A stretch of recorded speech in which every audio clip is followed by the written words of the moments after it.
Portobello had its gala days, and this is a band leading the procession up Pipe Street. I hope you can see it well enough to see all the people windy hanging, as they would say in the West.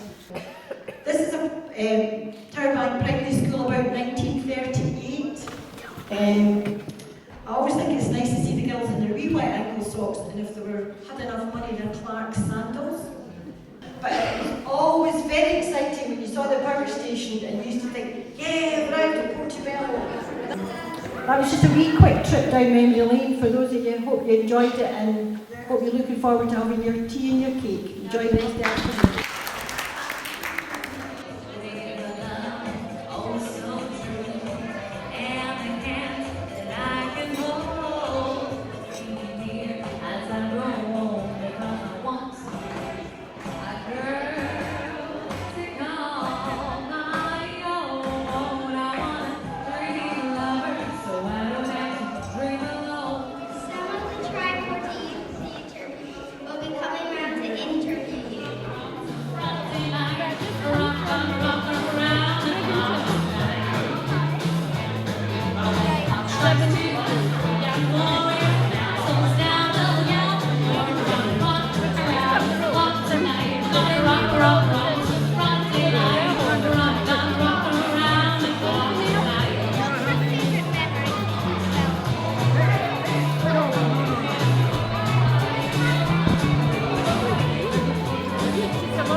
Yes, I have memories of Portobello. You always look forward to coming to here, actually, funnily enough. What is your favourite memory of Portobello? Well, my favourite memory was coming down and going to the open air swimming pool, especially when the waves were on.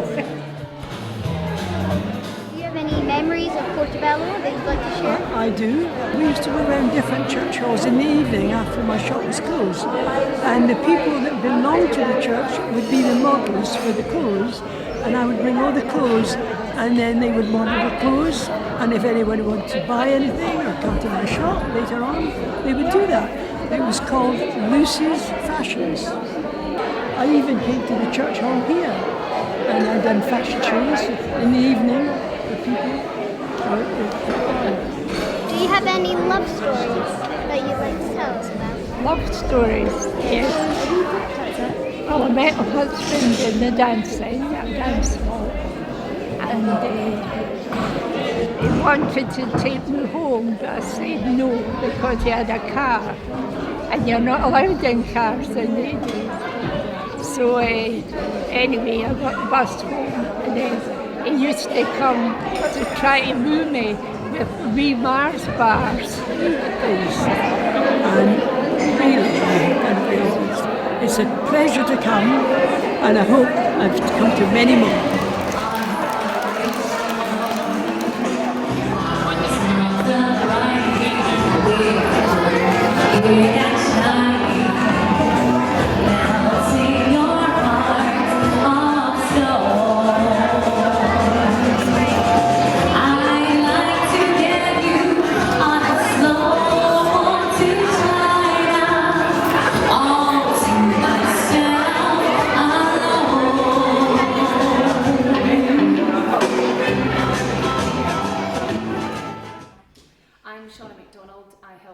Tribe Porty Youth Theatre, and today we have been hosting Portobello Love Stories with Portobello Heritage Trust and Action Porty. I learned a lot about Portobello in the past that I didn't know about, and a few places that I've been to not even knowing the history, and it was very interesting finding out how these people have used the buildings that we use differently now. I saw this man who said when he was younger there was all these gravestones, and then when he was younger he lifted them all to the other side of the church. Wow!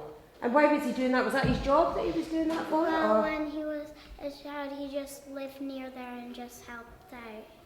So yeah. Well, I saw this man that when he was younger he was fighting two other kids, and he got belted, like on the hand, I think it was.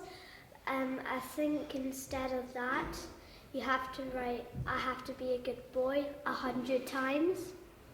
so I thought that was really interesting. So that was their punishments at school Yeah. in those days. And what's that like compared to what you guys do nowadays? We just get warnings and stuff like that. Well, there was a man, and he said one of his embarrassing stories was he was doing something, but then he fell, and there was a big cut through his forehead, and he said it was embarrassing because everyone was laughing at him. Well, there was this one man who said they were chucking rocks outside of the class, and so when they went in, the headmaster was in, and he said who was chucking rocks outside, and so none of them owned up, and they all got the whip in front of everybody. Well, I talked to this lady named Jan, and she said that in school she was always last to get her lunch. So one day she gathered about 32 people, she was about 14 at this time, and they all hopped in on one leg. I'm not sure why, and then they tried to skip to the front of the queue, and then they had to stand on these benches for a long time, and they just had to stand there on one leg. Well, I like chatting to all the elderlies because some of them had really interesting stories, and some of them read like books that we still have now, like Topsy and Tim, I think, and lots of other ones that my papa used to read to me, and they were quite interesting. Well, there was a funny story about this woman, and so it's about when she met her husband. So she met him at a dance, and then he had a car and said, "Do you want me to take you home?" And she said no, because obviously you're not allowed in strange people's cars. And then he used to keep coming round to her house and tried to woo her with Mars bars. And then, but it was also quite sad because she lost him a year ago, and so that was quite sad. But the story about the Mars bars was funny. There was this one story, and it was a lady who lived in Edinburgh, and when she was a child, she walked all the way to Portobello Beach because she couldn't afford the tram, and then she'd play on the beach all day, and then just walk all the way back, all across Edinburgh. And I thought it was really interesting because just to see how it was back then. But I liked going around showing people old things and wondering if they knew what they were. And I found this one thing interesting. It was a company logo, and I walked around asking them if they knew what it was, but they thought it was from a van, and it was just fun overall. So there was a lady that I was talking to, and she said when she was little she was chasing her sister through the house, and her sister ran into the bathroom and closed the door. So she tried to get in, but she put her hand straight through the glass door. Well, I was interviewing a old lady, and she said, and I asked her about the swimming pool, and she said every time you went in it was absolutely freezing. Here we are in Bellfield Halls with an intergenerational project, or an afternoon of fun and tea and cakes and singing and dancing, and the Youth Theatre have been going around our 40 to 50 guests trying to get some stories of Portobello back in the olden days from them. And we've all had an amazing time, and it's great to see the two generations chatting and enjoying the music and having fun together.